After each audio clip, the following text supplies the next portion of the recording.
최근 MBC 한 예능 프로그램인 놀면 뭐하니에서 2000년대 그 추억을 되살리면서 WSG 워너비 프로젝트를 진행했습니다. 여기에 많은 여자 가수들이 지원을 했죠.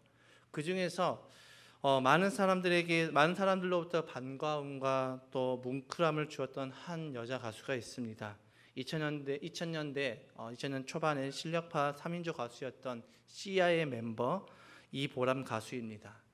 그녀는 WSG 워너비에 최종 합격이 되었고, 많은 사람들은 이제 그녀의 그 옛 추억을 생각하면서 이보람 가수가 불렀던 그 노래들을 찾아서 들었습니다. 그런데 유튜브에는 알고리즘이라고 해서 이 사람이 이런 노래를 들으면 거기에 맞춰서 계속해서 다른 노래들을 틀어주죠. 그러다가 이제 그녀가 이제 가수로서 공중파 활동을 하지 못할 때 유튜브에서 이제 자신의 채널을 만들어서 많은 가수들의 그 노래를 커버하면서 불렀던 그 영상들을 사람들이 찾아서 듣게 되었습니다. 저도 그 많은 사람 중에 한 명이 되었죠.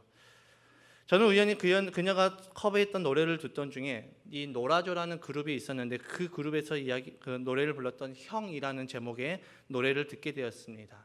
저는 이 노래를 듣다가 굉장히 마음이 뭉클함이 있었습니다. 제가 이 노래를 불러주면 좋겠지만 너무나도 고음이고, 또 제가 아무리 이제 가요를 잘 안 부르다 보니까 음정을 외우기가 너무 어려워서 부득이 그 노래를 한번 가지고 와봤습니다. 그래서 한번 들어보시고 또 가사를 한번 되짚어봤으면 좋겠습니다. 한번 틀어주시기 바랍니다.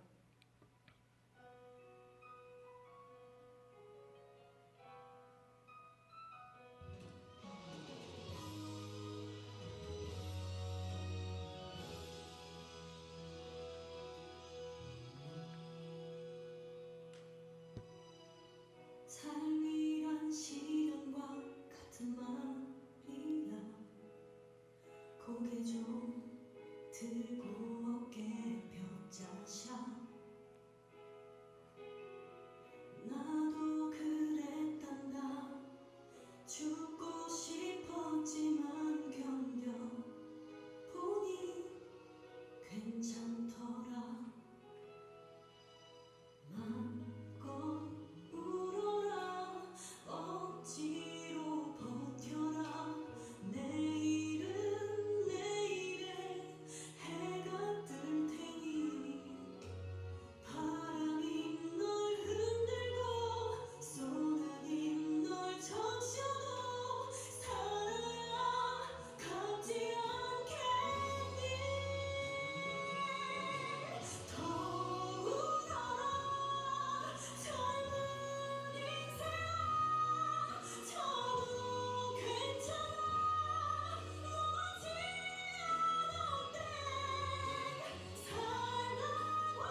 예. 저는 이 노래를 들으면서 우리 인생 가운데 이런 형이 있다면 참 좋겠다라는 마음이 들었습니다. 이런 형이 있다면, 내가 힘들고 내가 어려울 때마다 나를 위로해주고 격려해주는 형이 있다면 얼마나 힘이 될까, 얼마나 참 많은 도전이 될까라는 그런 생각이 들었습니다. 그런데 그 생각은 잠시 잠깐 있다가 해결이 되었습니다. 저희가 이 노래를 들으면서 예수님께서 저에게 해주신 말씀 같았습니다. 야, 힘내. 인생 다 그거야. 지금 힘든 것 괜찮아. 세상 다 그런 거야. 넌 멋진 놈이야. 이렇게 말씀해 주시는 것 같았습니다. 왜냐하면 그 당시 저희 마음이 굉장히 부담이 있었고 또 제 마음이 많이 힘들었는 그 상황 가운데서 하나님께서는 놀랍게도 이 가요라는 것을 통해서 또 저희 마음을 위로하여 주시고 또 이것을 통해서 이런 형이 바로 우리 인생 가운데 있는 예수님이시구나. 내가 만난 예수님이 지금 나에게 있어서 이런 형이 되어주고 있구나라는 그런 생각이 들면서 많은 위로를 받게 되었습니다. 오늘 우리는 이집트에서 나온 이제 아브라함의 모습을 함께 보고 있습니다. 기근으로 인해서 이집트로 내려갔던 아브라함이 하나님의 역사하심을 통하여서 그곳에서 이제 엄청난 부자가 되었습니다. 그리고 그들은 다시 이집트를 떠나서 네겝으로 갔다라고 오늘 본문의 말씀을 통해서 말씀하고 있죠. 오늘 본문 1절의 말씀 함께 읽겠습니다. 시작. 아브라함은 이집트를 떠나서 네겝으로 올라갔다. 그는 아내를 데리고서 모든 소유를 가지고 이집트를 떠났다. 조카 롯도 그와 함께 갔다. 아멘. 여러분, 아브라함의 입장에서 한번 대봅시다. 아브라함이 엄청난 부를 가지고 나왔지요. 부자가 되어서 이집트를 떠나게 되었습니다. 그때 아브라함의 심정이 어땠을까요? 야, 내가 이제 부자가 됐다. 야, 이제 내 인생 이제 활짝 피겠다라고 정말 그런 기쁜 마음으로 나왔을까요? 아브라함은 이집트 사람들이 두려워서 거짓말을 했고 자기 아내를 팔았습니다. 그러나 하나님의 일하심을 통하여서 다행히 이 자기의 아내 사라가 바로왕과 동침하지 않았죠. 그리고 바로에게 원망의 소리를 듣고 많은 재물을 얻고 나서 이집트를 나오게 되었습니다.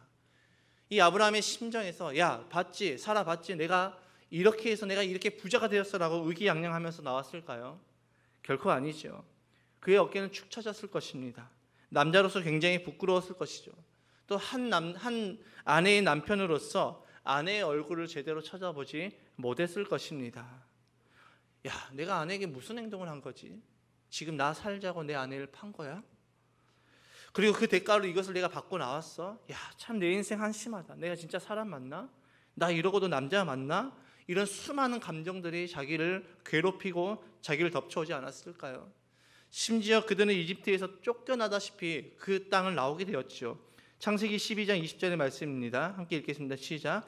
그런 다음에 바로는 그의 신하들에게 명하여 아브라함이 모든 재산을 거두어서 나라 밖으로 나가게 하였다. 아멘. 쫓겨나다시피 나간 이 아브라함, 정말로 아브라함은 쥐구멍이라도 찾고 싶은 심정이었을 것입니다. 여러분, 인간이 실수를 하게 되고 그 실수가 나의 실수라는 것을 깨닫게 되면 어떻게 합니까?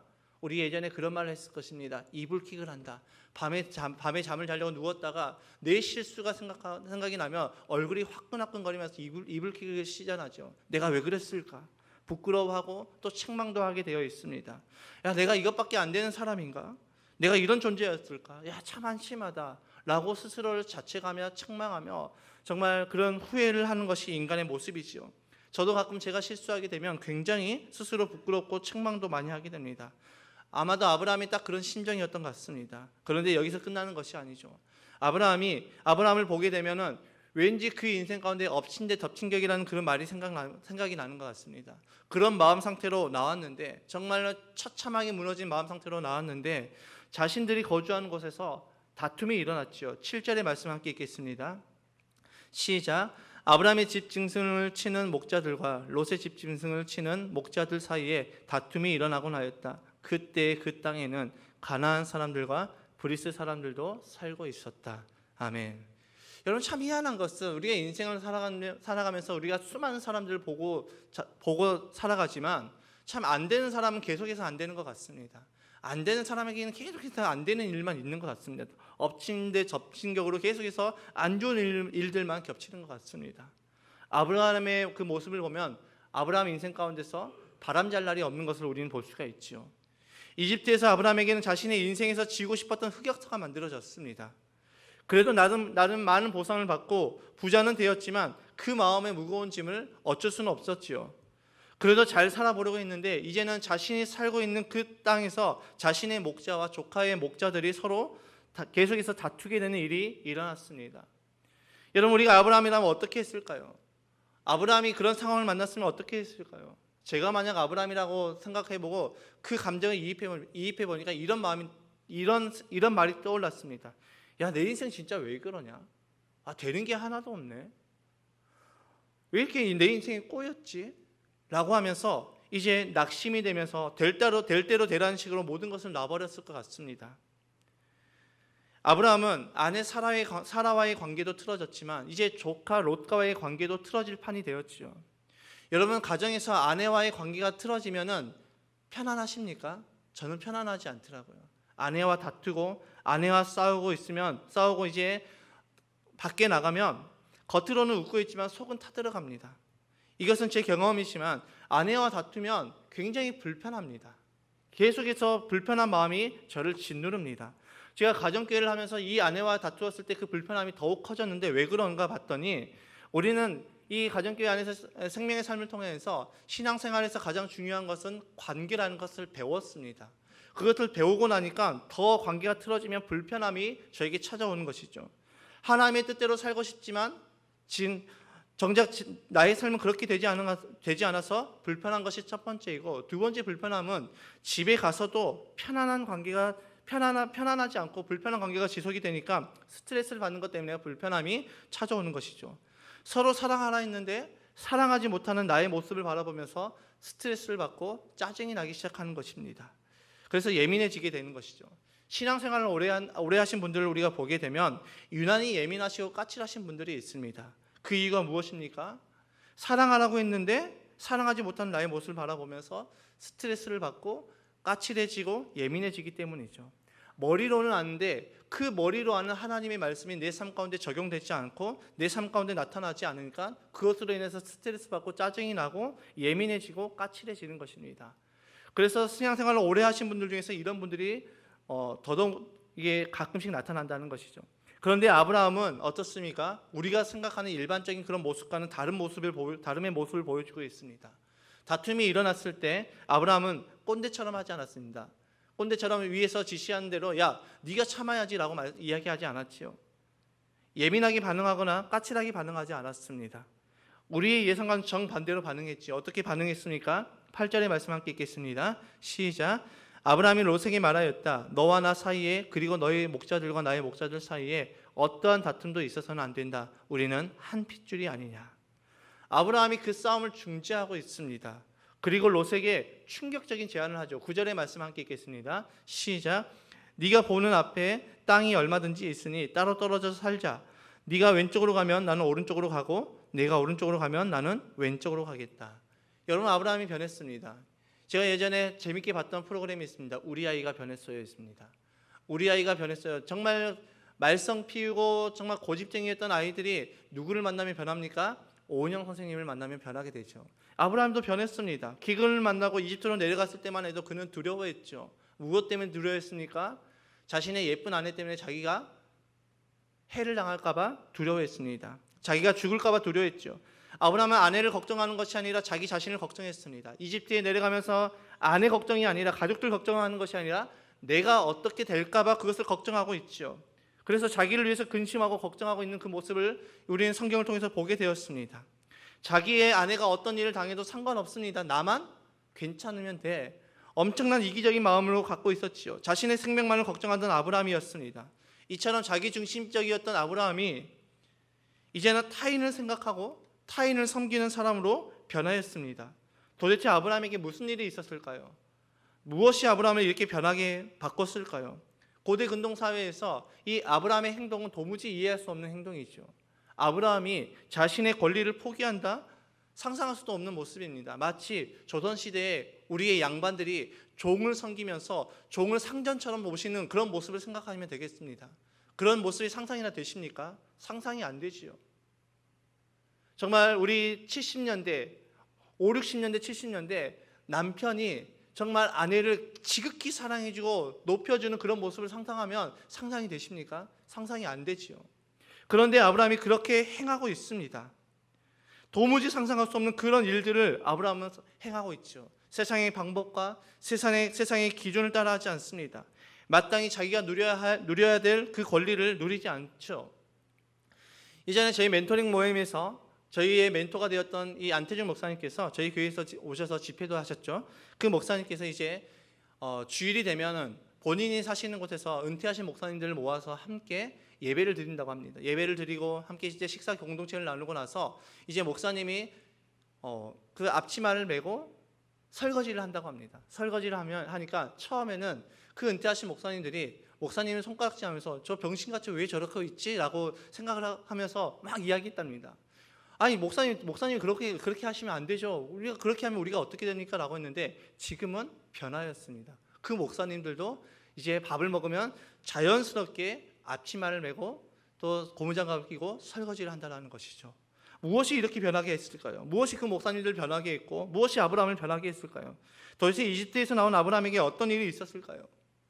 무엇이 아브라함을 어떻게 변화시켰을까요? 다시 시간 한번 거슬러서 올라가 봅시다. 이집트에서 나온 아브라함이 굉장히 낙심한 상황에서 나왔지요. 굉장히 처량했습니다. 그 심정을 우리가 잠깐 생각해봐도 이야 정말 아브라함은 정말 어디 하나 마음 줄 곳도 없겠구나. 정말 그 아내의 얼굴도 보지 못하겠구나. 내 아내를 팔고 거짓말을 하고 받은 돈을 바라보면서 그는 기쁨보다는 낙심과 실망함이 더 컸을 것입니다. 한숨을 푹푹 쉬면서 정말 축 처진 어깨로 나아갔을 것입니다. 나귀에 실어놓은 그 그릇들이 부딪히면서 달그락 소리가 들릴 때마다 그에게는 이렇게 들렸을 것입니다. 너는 거짓말쟁이야. 너는 비겁한 놈이야. 너는 아내를 판 놈이야. 너는 남자도 아니야. 그런 이야기로 들렸을 것입니다. 그의 심정이 정확하게 나오지는 않지만 그는 굉장히 수치스러웠을 것이고 낙심이 되었을 것입니다. 우리가 그것을 어디서 알아볼 수 있냐면 본문 3절과 4절의 말씀에 그 말씀을 통해서 우리는 알 수가 있습니다. 함께 읽겠습니다. 시작. 그는 네겝에서는 얼마 살지 않고 그곳을 떠나 이곳저곳으로 떠돌아다니다가 베델 부근에 이르렀다. 그곳은 베델과 아이 사이에 있는 예전에 장막을 치고 살던 곳이다. 그곳은 그가 처음으로 제단을 쌓은 곳이다. 거기에서 아브라함은 주님의 이름을 부르며 예배를 드렸다. 아멘. 여러분 오늘 본문의 3절과 4절의 말씀을 보니까 아브라함이 이곳저곳 떠돌아다녔다라고 이야기하고 있죠. 자신의 마음이 굉장히 복잡함을 보여주는 대목입니다. 저도 제 마음이 복잡하면 제가 집 안에 있기보다 밖으로 나갑니다. 밖으로 나가서 이곳저곳 떠돌아다닙니다. 왜일까요? 마음이 복잡하니까, 마음을 둘 곳이 없으니까 그렇게 하는 것이죠. 아브라함도 마찬가지입니다. 이것저것 떠돌아다녔다라고 말씀하고 있죠. 이집트를 떠나서 네겝에 이르렀던 아브라함이 네겝을 다시 떠나서 이것저것 떠돌아다니다가 베델 부근에 이르렀다라고 말씀하고 있습니다. 그런데 그것이 어떤 곳이었습니까? 그가 그곳에서 제단을 쌓고 처음 하나님 앞에 첫 예배를 드렸던 곳이죠. 이 베델 부근에 도착한 아브라함이 그곳에서 누가 가장 먼저 기억이 났을까요? 어떤 모습이 가장 기억에 떠올랐을까요? 그가 제단을 쌓고 하나님 앞에 예배를 드렸던 그 첫 예배의 모습이 생각났을 것입니다. 그래서 아브라함은 그곳에서 당연히 하나님 앞에 예배를 드리죠. 자신의 초라한 모습 그리고 아내와의 그 불편한 관계 그게 터덜 떠돌아다니다가 우연히 멈춰선 그곳이 어디였냐면 아브라함이 하나님께 처음 예배를 드렸던 그곳이었습니다. 여러분 이것은 우리가 우연히 멈춰선 것 같지만 사실 하나님께서 아브라함의 발걸음을 그곳으로 인도하신 것이죠. 무너진 심정, 무너진 마음 그리고 무너진 관계 어디에도 편할 곳이 없었던 이 아브라함이 그곳에서 하나님을 다시 떠오른 것입니다. 내가 이곳에서 하나님을 만났지. 내가 예전에 이곳에서 제단을 쌓고 하나님 앞에 예배를 드렸었지. 그것이 떠올랐던 것이죠. 그리고 그는 그곳에서 어떻게 했습니까? 하나님을 향해서 주님의 이름을 부르짖으며 예배를 드렸다라고 말씀하고 있죠. 이것이 무엇을 의미합니까? 아브라함이 주님의 이름을 부르며 예배를 드렸다는 것이 무엇을 의미합니까? 하나님 앞에서 엎드려서 이집트에서의 자신의 잘못과 부끄러움을 회개하며 하나님 앞에 예배하였음을 보여주고 있습니다. 여러분 우리는 우리의 인생 가운데 낙심과 부끄러움과 수치가 찾아올 때 우리에게 소망이 있는 이유가 무엇입니까? 바로 우리 하나님이 나와 함께 계시기 때문이죠. 여러분 아브라함은 자신의 인생 가운데 하나님이 더 이상 나를 나와 함께하지 않을 것이라고 생각했을 것입니다.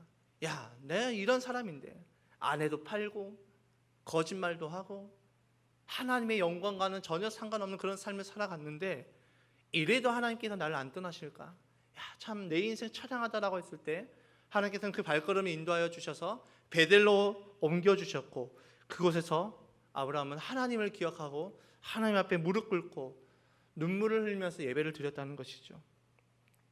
그리고 그 하나님은 지금 우리를 아브라함처럼 인도하고 계십니다. 우리 인생 가운데 우리는 단 한 번도, 내가 하나님의 자녀가 된 순간부터 지금까지 단 한 번도 우리는 혼자인 적이 없습니다. 언제나 주님은 나와 함께하여 주셨고, 언제나 주님은 나의 아픔의 그 시간을 지날 때 주님은 나를 안아주셨고, 내가 힘든 여정을 걸어갈 때마다 주님은 나를 업어주셔서 주님이 그 길을 걸어가셨습니다. 그리고 지금 이곳에서 우리를 인도하여 주시고 하나님을 다시 기억하게 하십니다. 이렇게 하나님 앞에 엎드려서 부르짖었던 이 아브라함에게 하나님께서 뭐라고 하셨을까요?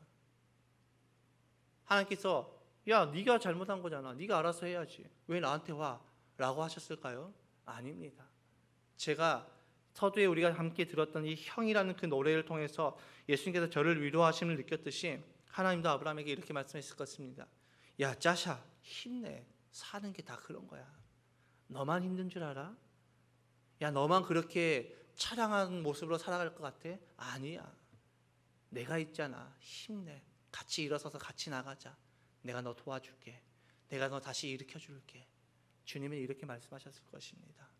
여러분, 우리가 주님 앞에서 나아갔을 때, 우리의 모든 것을 잃어버리고 주님 앞에 나아갔을 때 주님은 우리를 외면하지 않습니다. 우리에게 힘내, 짜샤, 세상 다 그런 거야 라고 말씀하십니다. 아브라함이 부끄러운 심정으로 나왔습니다. 그러나 그 심정을 가지고 하나님 앞에 나아갔을 때 하나님은 그를 맞아주시고 그를 안아주시고 그를 위로하여 주셨습니다. 절망 가운데 만난 그 하나님을 통하여서 아브라함이 변화가 된 것이죠. 자기만 알고 자기만 걱정하던 이 아브라함이 문제가 생겼을 때 이제 아브라함은 하나님의 뜻을 생각합니다. 이 상황에서 하나님이라면 어떻게 하셨을까? 이런 다툼이 일어났는데 하나님께서라면 어떻게 말씀하셨을까? 아, 하나님께서는 이렇게 말씀하셨겠구나 라고 하고 조카 롯에게 이야기합니다. 우리 앞에 저 많은 땅이 있으니 네가 먼저 선택해라. 네가 오른쪽으로 가면 나는 왼쪽으로 가겠다. 네가 왼쪽으로 가면 나는 오른쪽으로 가겠다. 자신의 마땅한 권리를 양보한 것이죠. 무엇 때문에 양보했습니까? 조카 롯을 사랑하기 때문에 양보했습니다. 아브라함이 하나님과의 관계가 회복되자 그는 섬기는 사람, 베푸는 사람으로, 또 싸움을 중재하는 사람으로 바뀌었습니다. 그의 시선은 자기에게서 이제 하나님을 향해 갔고, 그리고 이웃으로 향하여 나갔습니다. 아브라함에게 찾아왔던 그 기근, 고난과 절망의 그 시간들을 통해서 아브라함은 무너지는 것이 아니라 하나님께서 그를 늘 붙잡아 주시기에 그의 발걸음을 하나님께로 다시 인도하여 주시면서 그는 성숙한 믿음의 사람으로 성장이 되고 변화가 되었습니다. 야고보 사도도 이에 관해서 우리에게 이렇게 교훈하고 있습니다. 함께 읽겠습니다. 시작. 나의 형제 자매 여러분, 여러 가지 시험에 빠질 때 그것을 더할 나위 없는 기쁨으로 생각하십시오. 여러분은 믿음의 시련이 인내를 낳는다는 것을 알고 있습니다. 여러분은 인내력을 충분히 발휘하여 조금도 부족함이 없이 완전하고 성숙한 사람이 되십시오. 아멘. 그가 만났던 시련, 그가 경험했던 절망, 그가 경험했던 고난의 그 시간을 통하여서 그는 무너지는 것이 아니라, 그는 도태되어지는 것이 아니라, 그는 나약해지는 것이 아니라 오히려 하나님께서 그 시간들을 통하여서 그를 단련시켜 주셨고, 그는 하나님께 나아감으로 하나님의 사람으로 성숙한 믿음의 사람이 되었다라는 것이죠. 여러분, 우리에게 찾아온 그 고난을 통하여서 우리는 우리의 삶이 무너지는 것이 아니라 그 고난을 통하여서 우리는 더욱더 성장이 되고 성숙되어져 가고 우리는 변한다라는 것입니다. 그리고 아브라함은 자신의 믿음을 자신의 삶을 통해서 보여주었습니다. 이것은 아브라함의 능력이 아니시오. 아브라함은 자신의 무너진 삶의 그 상황에서 하나님을 찾았습니다. 무너진 삶의 상황에서 하나님께서 그의 발걸음을 베델로 인도하셨고, 그곳에서 아브라함은 하나님을 기억해냈습니다. 하나님께서 은혜를 주신 것이죠. 첫 예배를 회복하였습니다. 예배의 회복을 통해서 아브라함은 변화가 되었고, 그 변화된 모습을 통하여서 아브라함은 자신의 삶을 통해서 하나님을 나타내고 있습니다. 여러분 인생 가운데 고난을 만나셨습니까? 여러분 인생 가운데 절망을 만나셨습니까? 그 고난과 절망의 시간 가운데 하나님은 우리의 발걸음을 하나님께로 인도하십니다. 그리고 하나님을 기억하게 하십니다. 그리고 그 하나님을 기억함으로 말미암아 우리의 첫사랑을 회복하게 하시고 우리를 회복시키심으로 말미암아 하나님의 사람으로 세워가신다는 것이죠. 우리 인생의 어려움의 상황에서 나의 자존심도 나의 관계도 모두 무너진 그때에 우리는 더욱더 하나님을 찾아야 됩니다. 사실 내가 하나님을 찾는 것이 아니라 하나님이 우리를 찾으시는 것이죠. 내가 하나님을 붙잡는 것이 아니라 하나님은 한 번도 나를 놓지 않으셨다라는 것이죠. 여러분, 자기중심적인 아브라함이 타인을 섬기고 자기 권리를 포기했습니다. 여러분, 아브라함에게 무슨 일이 있었습니까? 무엇이 아브라함을 그렇게 변화시켰습니까? 단 한 가지였습니다. 아브라함은 하나님께 나아가서 예배를 드렸던 것이죠. 여러분, 누구든지 하나님께 나아가면 하나님께서는 누구든지 그들을 위로하여 주시고 회복시켜 주시고 변화시키십니다. 고난을 만났습니까? 인생의 한계를 만났습니까? 아브라함처럼 하나님께 나아가서 하나님 앞에 엎드리십시오. 인생의 문제를 만났습니까? 아브라함처럼 하나님 앞에 엎드리십시오. 자녀 때문에 어려움을 겪고 있습니까? 자녀 때문에 많은 아픔이 있습니까? 아브라함처럼 하나님 앞에 나아가서 엎드리십시오. 인생의 부끄러움을 만났습니까? 수치를 당했습니까? 아브라함처럼 하나님 앞에 나아가 엎드릴 때 하나님은 우리를 하나님 우리를 외면하지 않으시고 우리를 하나님의 사랑으로 품어주시고 우리를 위로하여 주시고 회복시켜 주시고 변화시켜 주신다는 것입니다. 그때 사람들은 우리를 통해서 우리에게 질문할 것입니다. 너 도대체 너에게 무슨 일이 있었냐? 무슨 일이 있었기 때문에 너가 그렇게 변할 수 있었느냐? 이때 우리는 이렇게 대답합시다. 나는 하나님을 만났다라고 대답합시다. 그러면 사람들이 우리에게 물어볼 것입니다. 야, 하나님 어디서 만났어? 라고 물어볼 때 그때 우리는 우리의 목장을 소개합시다. 여러분, 우리의 목장은 하나님의 사랑이 흘러 넘치는 곳입니다. 가정을 오픈하고 서로 섬기고 마음과 감정 그리고 그 상처를 나눌 때 함께 눈물을 흘리는 그 모건들을 통해서 우리는 위로받게 되고 우리는 회복되는 것이죠. 그곳에서 우리는 하나님의 사랑을 경험할 때 우리는 예배를 통해서 하나님의 임재를 강하게 경험할 수가 있습니다. 목장 안에서 하나님의 사랑을 경험하게 되고 하나님의 사랑을 깨닫게 되고 우리가 예배에 나와서 하나님의 임재를 강하게 경험하게 될 때 우리는 회복되어지고 우리는 변화가 되는 것이죠. 여러분, 목장은 단순히 수다 떠는 곳이 아닙니다. 단순히 우리가 교제하는 곳이 아닙니다.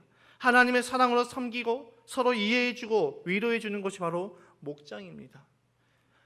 목장에서도 서로의 마음이 불편해질 수 있습니다. 왜냐하면 사람들이 모인 곳이기 때문에 마음에 상처가 올 수도 있습니다. 마음이 부딪힐 수 있습니다. 그럴 때마다 우리는 아브라함처럼 하나님께 나아가서 하나님의 위로하심과 또 우리를 만져주심으로 회복을 경험하고 다시 섬김의 자리로 나아가면 되는 것입니다. 그리할 때 우리는 아브라함처럼 성장되어서 성숙한 그리스도인이 되어서 하나님의 사랑을 우리의 삶으로 나타낼 수가 있습니다. 여러분, 왜 목자 목녀가 되면 신앙이 성장한 줄 아십니까? 목자 목녀는 끊임없이 섬기기 위해서 헌신하시거든요. 목자 목녀님들은 끊임없이 헌신하시기 위해서 섬기기 위해서 기도하시거든요. 목자 목녀님들은 여러분들 위해서 기도하시기 때문에 신앙이 성장할 수밖에 없습니다. 기도를 통해서 말씀을 통해서 결단했던 그 삶을 그 자신의 삶 가운데 적용할 수밖에 없는 위치에 있기 때문에 목자 목녀님들은 신앙이 성장할 수밖에 없다는 것이죠. 여러분, 하나님의 사람은 나의 권리를 주장하는 것이 아니라 나의 권리를 기꺼이 포기하고 양보하여 다른 사람을 살리는 것이 하나님의 사람입니다. 우리가 그런 삶을 살아갈 때 많은 사람들이 우리의 삶을 바라보면서 궁금해할 것입니다. 저 사람은 왜 도대체 변했을까? 저 사람에게 도대체 무슨 일이 있었을까? 우리가 아브라함의 변화된 모습을 통해서 이 아브라함에게 무슨 일이 있었을까 궁금해하는 것처럼 우리의 변화된 삶을 통해서 우리의 주변 사람들은 궁금해할 것입니다. 저 사람 도대체 무슨 일이 있었을까? 그때 우리는 우리의 삶으로 증명합시다. 나는 하나님을 만났었노라. 내가 만난 하나님이 나를 변화시켰노라. 이렇게 고백하며 이것을 간증하는 저와 여러분의 삶이 되시길 주님의 이름으로 축복합니다.